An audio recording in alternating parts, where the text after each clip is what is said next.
Boa tarde, bem-vindos a mais um 4.0. Neste Dia das Mentiras vamos falar de algumas brincadeiras tecnológicas que na verdade têm potencial para se tornarem muito perigosas. São chamados deepfakes, que são vídeos falsos em que é possível pôr alguém, pode ser um amigo ou pode ser um político famoso, a dizer o que quer que seja. Vamos também passar em revista alguns dos temas da atualidade tecnológica dos últimos dias, como foi o caso da audição das grandes tecnológicas no Congresso dos Estados Unidos e da Fidesai, a empresa portuguesa que se tornou o mais recente unicórnio português, e há até quem diga o único unicórnio português, e já lá iremos. Esta semana vamos ser 4 a conversar, a Carla Pequenino, o Pedro Esteves e também o nosso colega Vítor Ferreira. Vamos então arrancar com o nosso tema principal, os vídeos deepfake, e vamos mostrar aqui um excerto de um vídeo que correu muito a internet na altura em que foi publicado e que dá uma ideia do que esta tecnologia consegue fazer. Simply, President Trump is a total and complete dipshit. Now, you see, I would never say these things.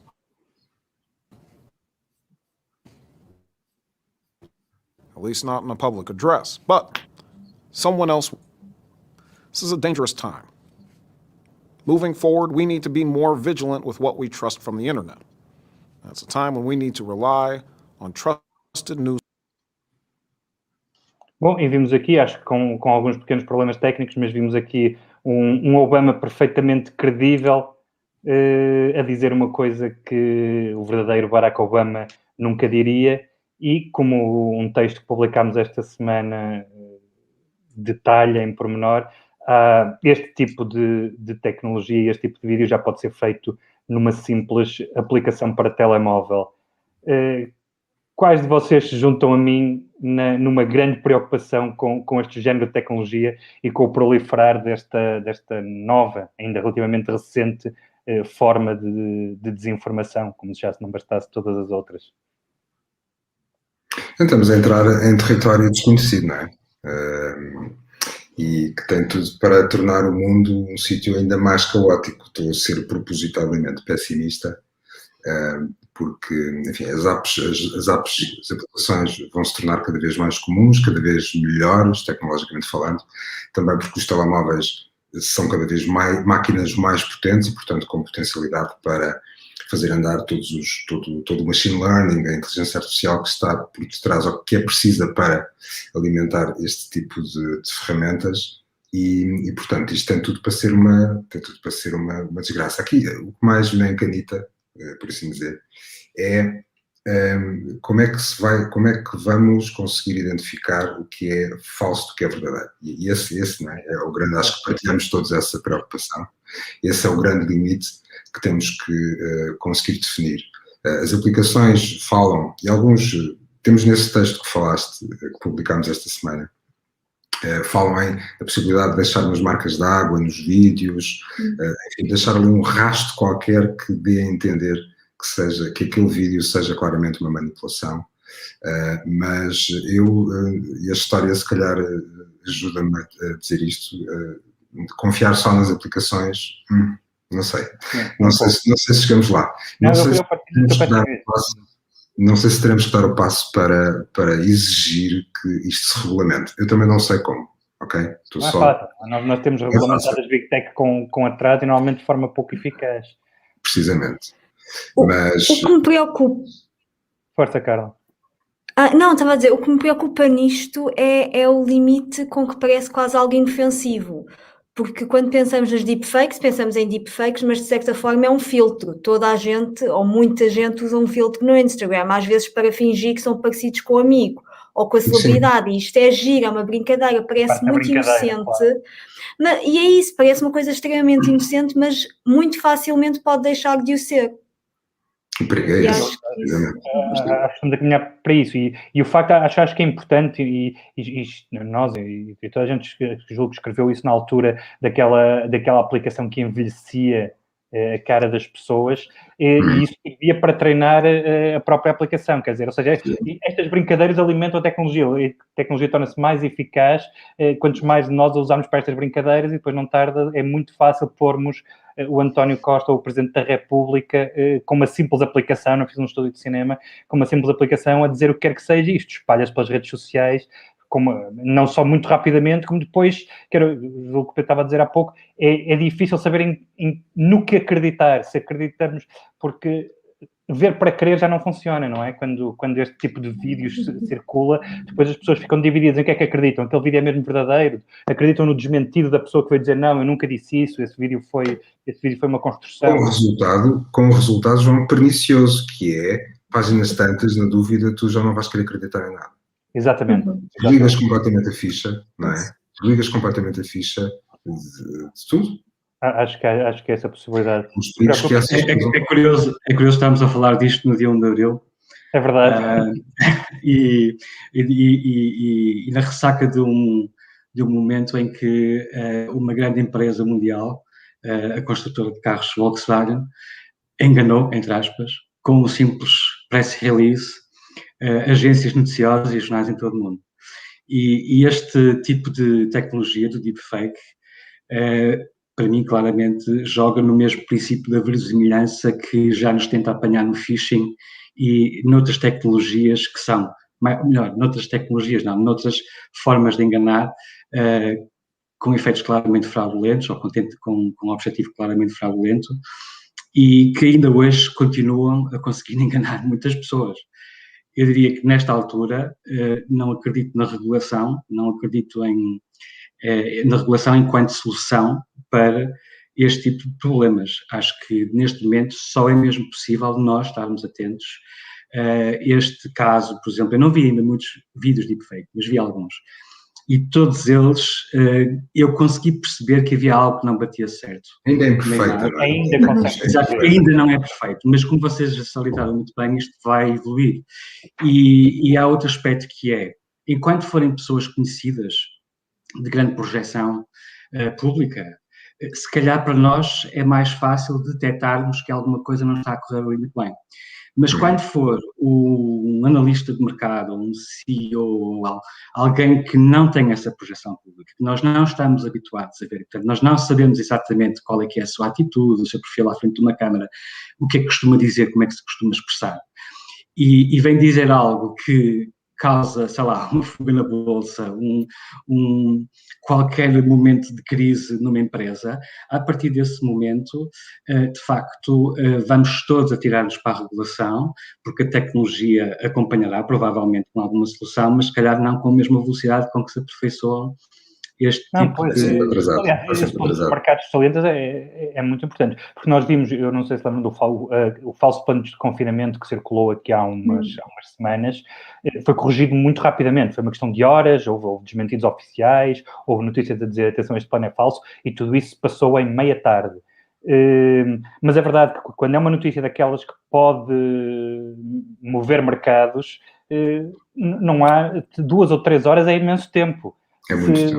Se houver pessoas que acreditam que um CEO de uma determinada empresa de facto disse aquilo, que um analista de mercado de facto disse aquilo, e agem praticamente no imediato, porque é uma reação normal, seja a vender, comprar ações ou outra qualquer ação, 2 ou 3 horas é imenso tempo, até que se propague, digamos, até que depois da mentira se propague a verdade, muitas vezes não nos podemos dar ao luxo de 2 ou 3 horas. E depois também concordo inteiramente com o que dizias, Pedro, que acho que vai haver pessoas que deixarão de acreditar no que quer que seja, porque a dada altura torna-se tão difícil, torna-se uma pessoa vê, quando a tecnologia estiver mais afinada, quando for de facto fácil criar vídeos ainda mais credíveis, em que mesmo com uma figura pública nós estamos habituados a ver na televisão, mas o computador já consegue apanhar os trejeitos, já consegue apanhar as formas de expressão.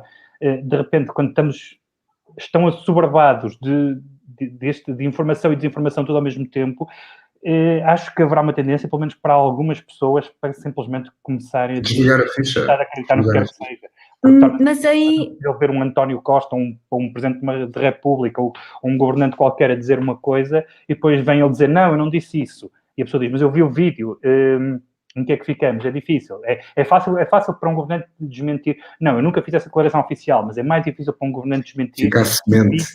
Não. Fica a semente, Não, mas chatice. uma declaração oficial é fácil de desmentir, não é? Porque se um primeiro-ministro vem dizer, atenção, esse vídeo da minha declaração oficial nunca aconteceu, esse vídeo em que eu parece que estou no Palácio de Belém ou no Palácio de São Bento, isso nunca aconteceu.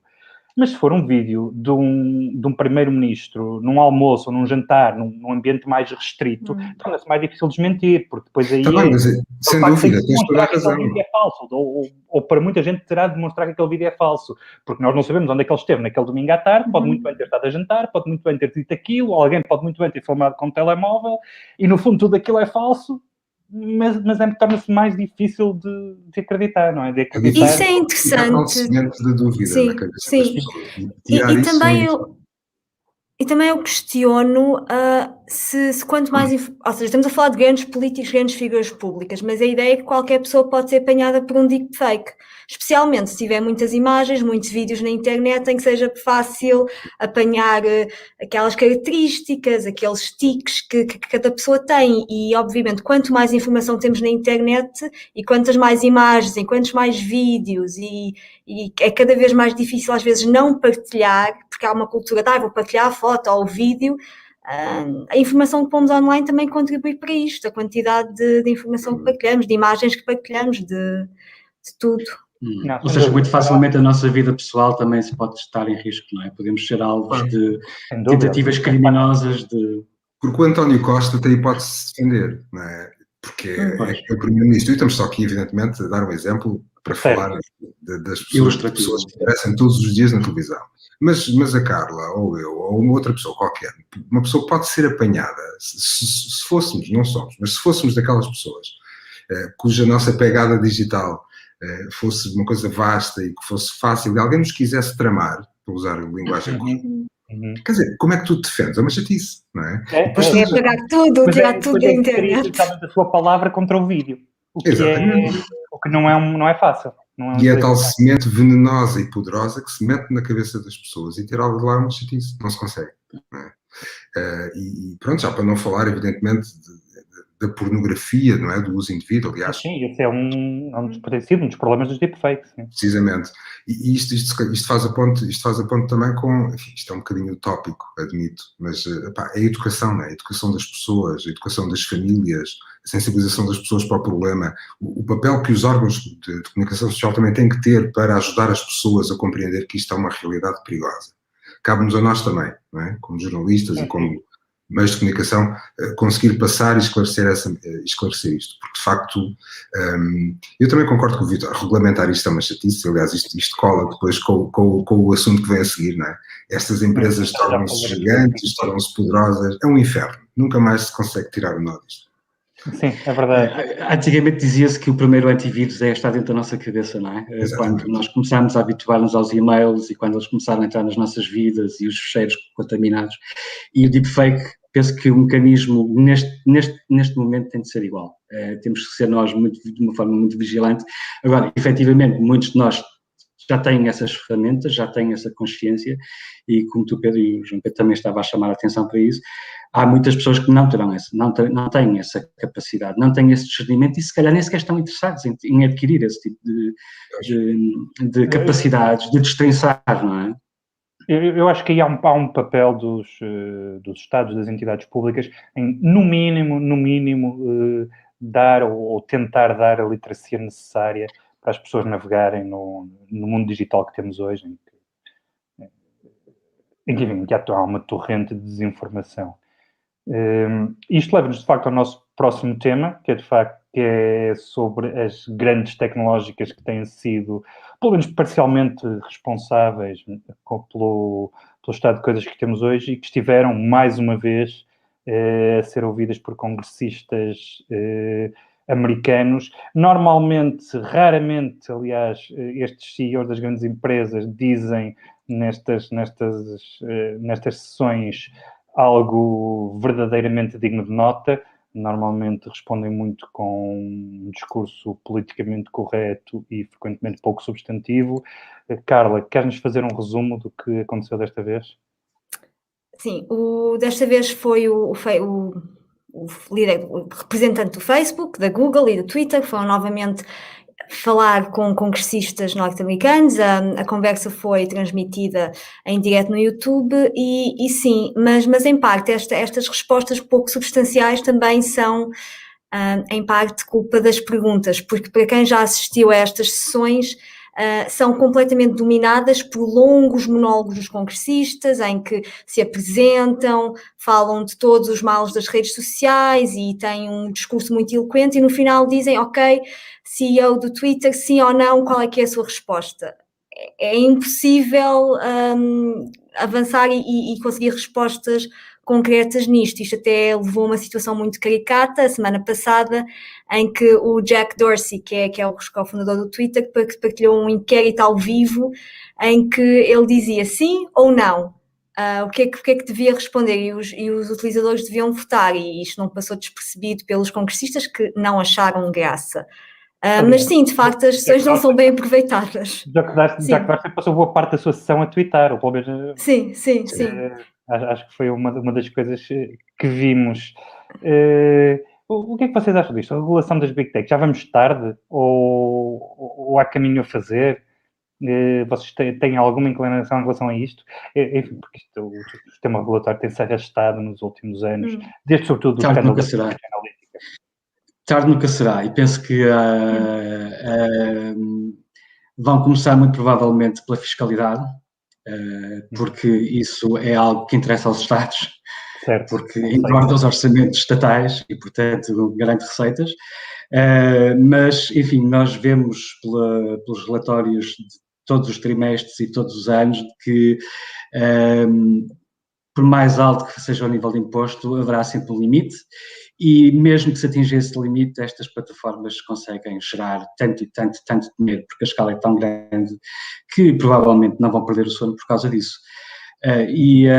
Mas eu acredito que vai haver, e que tem de haver, e defendo, enquanto cidadão, defendo que é preciso apertar a regulação sobre aquilo que é a própria atividade delas, não é? E, portanto, os deepfakes e todos os outros problemas que têm sido reconhecidos, a utilização dos dados, o aproveitamento, a venda da nossa identidade, a apropriação de trabalhos de outros, enfim, tudo isso...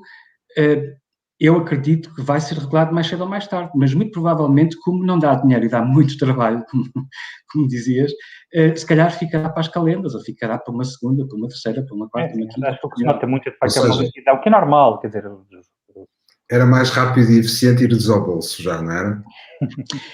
Isso eu acho que vai acontecer, não é? E, aliás, nos Estados Unidos, concretamente, o Joe Biden já anunciou, não é? Que vai tentar reverter um bocado a lógica do trickle-down que o Trump pôs em marcha com a reforma fiscal, e isso vai, obviamente, ao bolso das grandes tecnológicas, mas, de qualquer forma, não é a regulação que nós necessitamos. Se isso servisse para gerar receitas, para, enfim, corrigir todos os males com os quais nós vamos sofrendo, online e offline, era bom, mas não é esse o caso, porque... Acho que a grande questão é que, muito sinceramente, não me parece que nem as próprias empresas nunca tiveram particular interesse em arcar com a responsabilidade de fazer a gestão dos conteúdos, não é? E fazer esse trabalho de regulação dos conteúdos.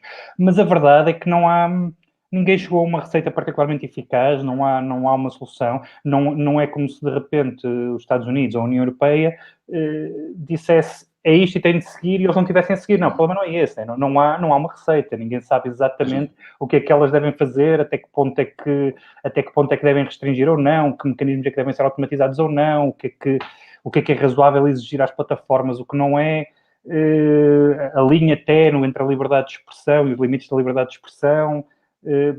Tudo isso tem sido muito difícil e acho que nem o próprio setor, que, digo mais uma vez, nunca esteve particularmente para aí virado, tem melhorado nos últimos anos também à medida que há maior pressão da opinião pública, mas nem de dentro do próprio setor, nem de fora da parte de reguladores e legisladores tem surgido exatamente é chamada silver bullet, uma solução que possa...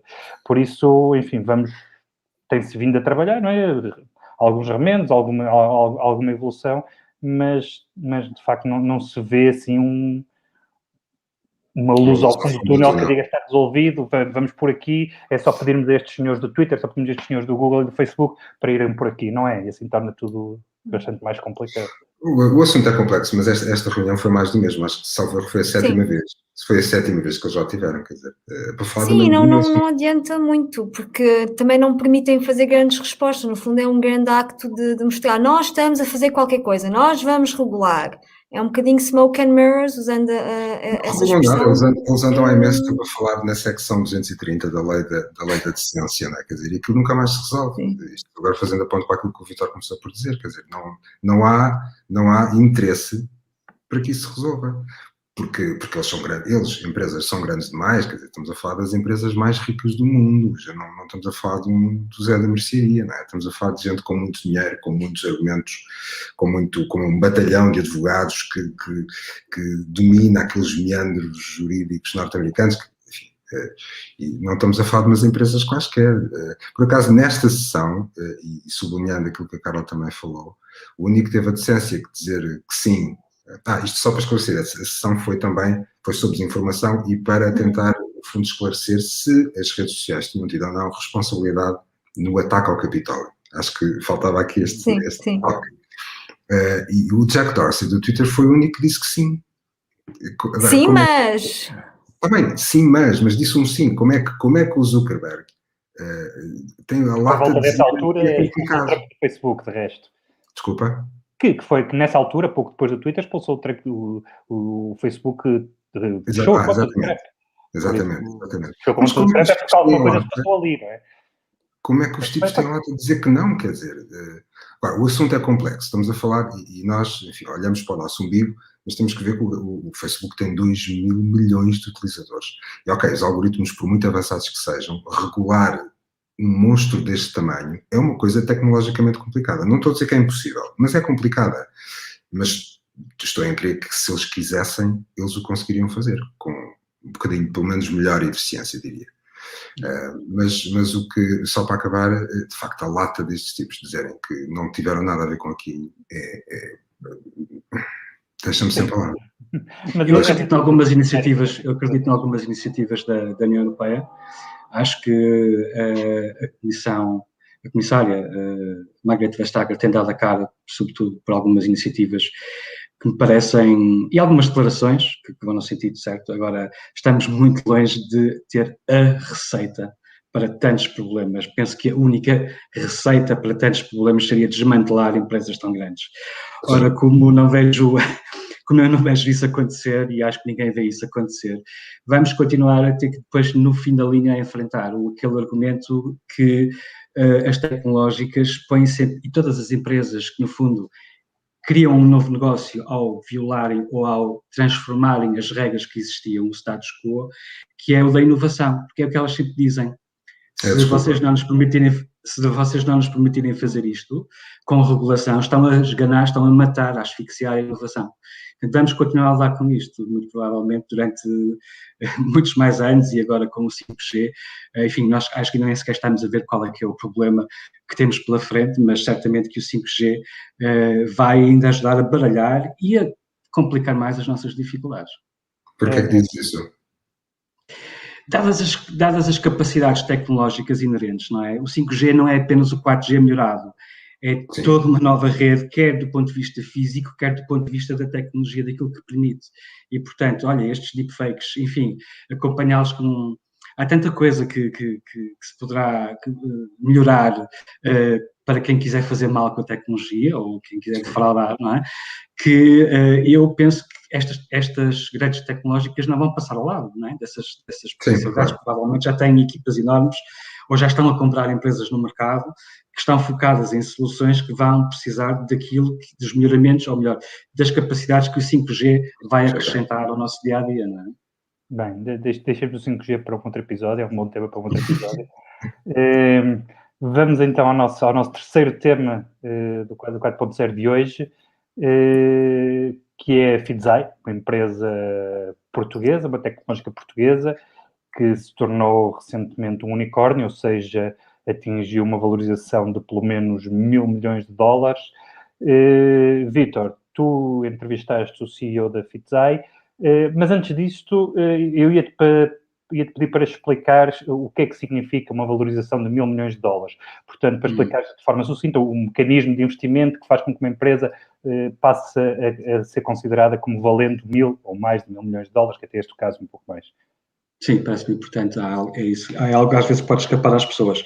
Portanto, o que aconteceu com a FIDSAI nas últimas semanas foi que eles fecharam uma nova ronda de investimento, a 7ª ronda de investimento, no valor de 170 milhões de euros. Na verdade, o investimento foi feito em dólares, são 200 milhões de dólares, mas, enfim, convertido ao câmbio atual dá mais ou menos 170 milhões de euros. E o que acontece tipicamente nestas empresas que vão buscar financiamento para crescerem e para consolidarem o seu negócio a financiadores externos, o chamado ou private equity ou venture capital, muitas vezes o que acontece, e foi o caso da FIDSAI, é que dão em troca ao investidor uma percentagem do capital social das empresas, não é? E, portanto, quando nós não sabemos, regra geral, eles não dizem qual é a percentagem do capital que venderam, ou apenas o que nós sabemos é que os mais recentes investidores, com os 170 milhões de euros entregues à empresa, compraram X% de capital, que significa que se aqueles X% valem 170 milhões, 100% valem mais do que 1.000 milhões de dólares. Portanto, e é isto muitas vezes com alguma euforia, se calhar às vezes até desmedida e pouco justificada, se celebra muitas vezes no mundo tecnológico porque é um marco, no fundo. É verdade que é um marco. Não é um marco muito importante hoje em dia se nós virmos que empresas como, por exemplo, a Hopin, que é uma plataforma, enfim, algo como a Zoom, conseguiu bater essas valorizações em poucas semanas hoje em dia, não é? Portanto, mas apesar de tudo é um marco, e é um marco sobretudo para esta empresa, a FIDSAI, porque aquilo que a distingue neste caso concreto, ou neste momento concreto de outras, é que o fez a partir de Portugal com investidores externos. Agora, só para dizer muito rapidamente que a FIDSAI é uma empresa que faz tecnologia para detectar fraudes em sistemas de pagamentos e em sistemas financeiros. Portanto, é essa a área deles. Exatamente.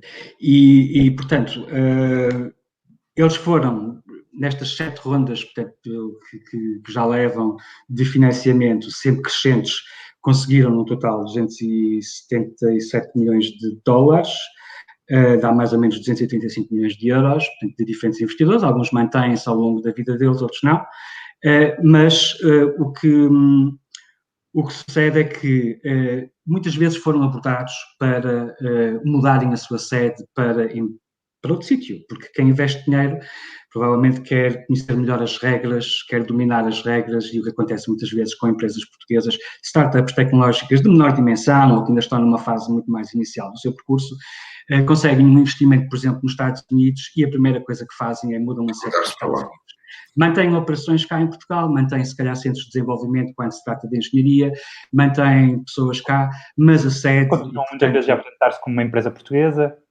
E, exatamente, com sangue português, com talento português, mas a verdade é que as operações transferem-se ou para Londres, ou para Amsterdã, ou para os grandes hubs financeiros que suportam, no fundo, esta rede mundial de investimento, não é? E no caso da FIDSAI, eles sempre rejeitaram isso.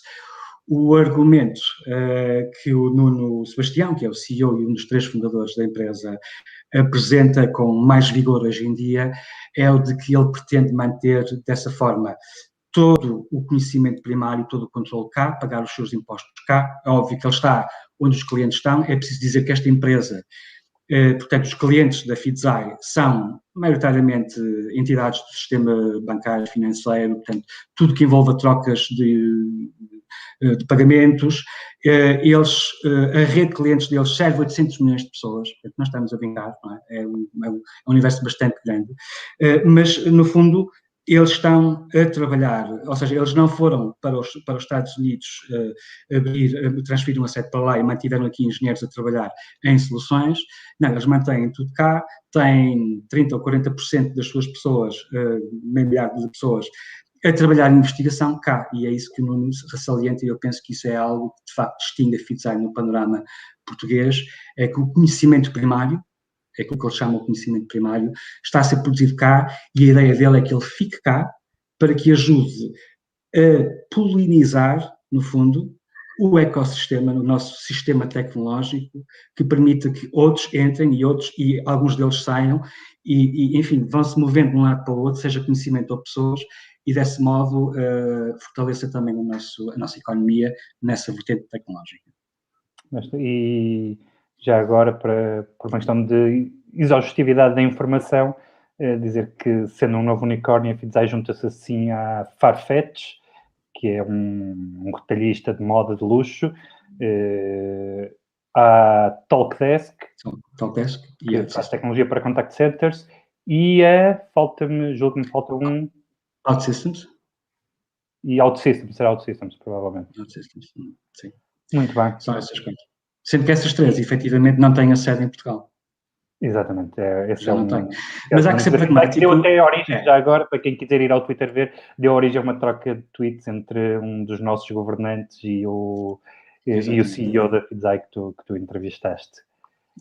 Fica então aqui a nota do marco desta empresa portuguesa e, de facto, com sede em Portugal. E passamos ao tema seguinte, de que já tínhamos falado brevemente num destes episódios, que é a falta de semicondutores, portanto, dos chips, dos pequenos componentes que, na verdade, fazem o mundo eletrónico girar, que estão presentes nos telemóveis, nos computadores, mas não só, na generalidade da eletrónica de consumo, nos automóveis, nos robôs das fábricas.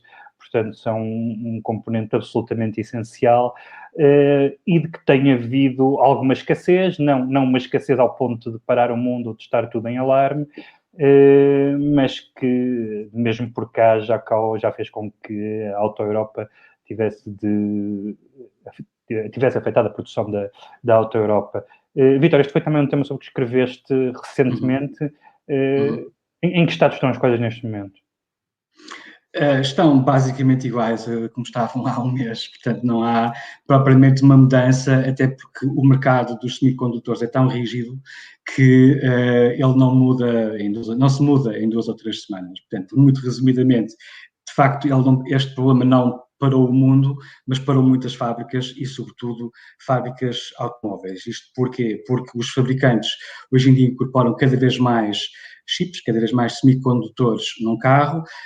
Por exemplo, há um exemplo que eu posso dar, um Audi A7 tem cerca de 30, 40 semicondutores para funções diferentes a bordo e, portanto, o que aconteceu é que os fabricantes de carros trabalham sem stock, no chamado sistema just-in-time, portanto é uma forma de definir que eles só têm estoque na fábrica quando vão efetivamente precisar para montar aquele carro, para fazer quando precisam daquela matéria-prima. E há um ano, quando nós fomos assoberbados com esta pandemia, eles fecharam as fábricas e, portanto, disseram a quem fabrica chips, por favor, não produzam os nossos porque nós não vamos querer esse stock. E o que aconteceu é que, ao mesmo tempo, começamos todos a comprar computadores e eletrónica de consumo para estar em casa a trabalhar ou entretidos, não é? Porque não podíamos fazer outra coisa. E, portanto, todas as linhas de produção que foram libertadas por esta indústria automóvel, que é gigantesca, não é? Em todo o mundo, e que segue toda esta lógica, toda ela segue esta lógica de just-in-time, foi rapidamente ocupada por outras unidades de negócio, por outras indústrias. E quando a indústria do automóvel quis voltar, não tinha espaço. O que é que acontece? Como eu disse no início, esta indústria é muito rígida, ela é dominada basicamente pela Ásia. Há 2, 3, 4 fábricas que dominam 80%, 90% da produção mundial. E, portanto, a Europa não é nem de longe nem de perto autossuficiente em matéria de semicondutores, tem um objetivo, que é duplicar a sua capacidade produtiva nos próximos 9 anos, mas mesmo assim, se o conseguir, e já é a segunda vez que tem este objetivo, só produzirá 20% daquilo que o mundo todo produz. Não, daquilo que o mundo todo produz, portanto 20% da cota mundial.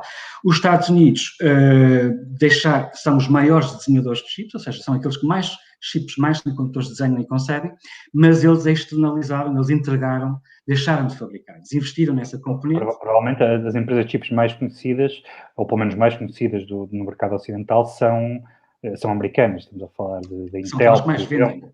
E são aquelas que mais vendem. São as marcas que mais vendem. Não os produzem, mas deixaram de produzir. Exatamente.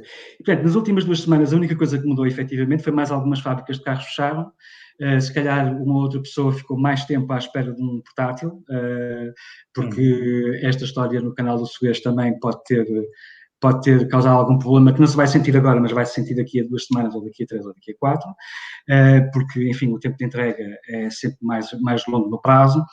Mas, e a outra coisa que eu acho que é relevante, apesar de tudo, mas não vai produzir efeitos no imediato, é o anúncio nos Estados Unidos de fábricas concorrentes à Ásia. Portanto, o Joe Biden e o Congresso norte-americano no ano passado e agora a administração Biden já despertaram para a falta de resiliência da indústria norte-americana nesta matéria. Também Donald Trump já tinha falado desse assunto, ou seja, não certo, foi... sim. As primeiras decisões começaram a ir... Foi com o Biden. Não, no Congresso já foi durante a administração Trump, na parte final do seu mandato. Depois, no orçamento deste ano, portanto, já está lá inscrita uma verba. São fundos que vêm por via da indústria militar, que continua inevitavelmente ligado ao desenvolvimento tecnológico nos Estados Unidos. Mas, neste momento, temos a Intel e outras empresas que desenham a querer lançar-se na produção outra vez. O problema disto é que uma fábrica de produção de semicondutores custa muito dinheiro, são das fábricas mais caras do planeta, não há nenhuma outra indústria que precise de mais dinheiro para montar uma fábrica destas, as suas fábricas, e demora 2, 3, 4 anos. E, portanto, a solução da escassez nesta altura não vem por aí, não vem por nada que tenha acontecido nos últimos dias, desde que nos apercebeu que estava com este problema em mãos. Se calhar vamos demorar um pouco mais a ter um computador ou o carro que encomendamos. Precisamente porque é que não se abre uma fábrica ali em Braga. Mas de facto não é assim tão simples. Não é mesmo assim tão simples. Não é, sobretudo, para os nós tecnológicos mais avançados. Ou seja, nós já tivemos, Portugal teve fábricas de semicondutores muito conhecidas, não é? Infineon, aqui no norte, por exemplo, mas os nós tecnológicos mais avançados, por exemplo, o 5G, e, portanto, os semicondutores, a cada 2 anos, a cada 18 meses, há uma evolução tecnológica, não é? Há uma evolução tecnológica e as empresas têm de reinvestir parte do seu dinheiro no apetrechamento de fábricas novas ou da sua fábrica atual, para conseguir acompanhar essa evolução tecnológica, cada vez mais transistores, cada vez mais capacidade, em microchips cada vez mais pequenos. E depois há 2 fases, não é? Poderás explicar melhor, que é uma coisa é o desenho, outra coisa é a produção. Sim, exatamente. O desenho é óbvio que te dá muito dinheiro, porque tu, no fundo, o que estás a dizer tu estás a reservar a propriedade intelectual daquilo que estás a criar. Patente. Não é? Portanto, uma das grandes é a inglesa, portanto, está no Reino Unido, a ARM, aliás, que está para ser comprada por um concorrente norte-americano, é a Nvidia. O negócio está travado porque precisa de autorização. A Europa ficou com bastante medo porque já não controla o Reino Unido, porque já não faz parte da União Europeia. E, de repente, a ARM, que é um dos grandes produtores de microchips do ponto de vista do desenho, de repente vai passar a ser norte-americana se o negócio se concretizar. Portanto, há essa parte. Mesmo Portugal. Em Portugal nós temos empresas que desenham. Há uma empresa portuguesa, a Altri, que trabalha com uma empresa holandesa que faz a máquina que imprime, entre aspas, os microchips mais avançados em Taiwan, que é onde está a maior fábrica do mundo. E quando eu digo a máquina, estou a falar de uma espécie de um autocarro de 2 andares, ok? E, portanto, eles também desenham, também prestam serviços, por exemplo, de engenharia, no desenho e na concepção de chips. Mas a produção está concentrada num núcleo muito pequeno, Taiwan, Coreia do Sul, através da Samsung, que produz para si mesma e produz para outros clientes. E, portanto, se houver problemas nestas 2 empresas, o mundo está com problema. O que faz com que, como de resto tu escreveste no teu texto há cerca de 1 mês, esta é também uma questão muito geopolítica. A começar lá está, porque um dos grandes produtores é Taiwan, que é todo um foco de tensão internacional. O nosso tempo está a acabar.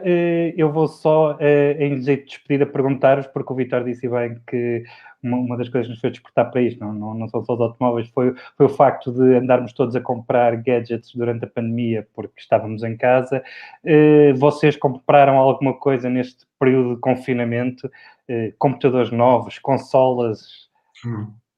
Não se deram ao consumismo Nós somos digital neste momento. péssimos.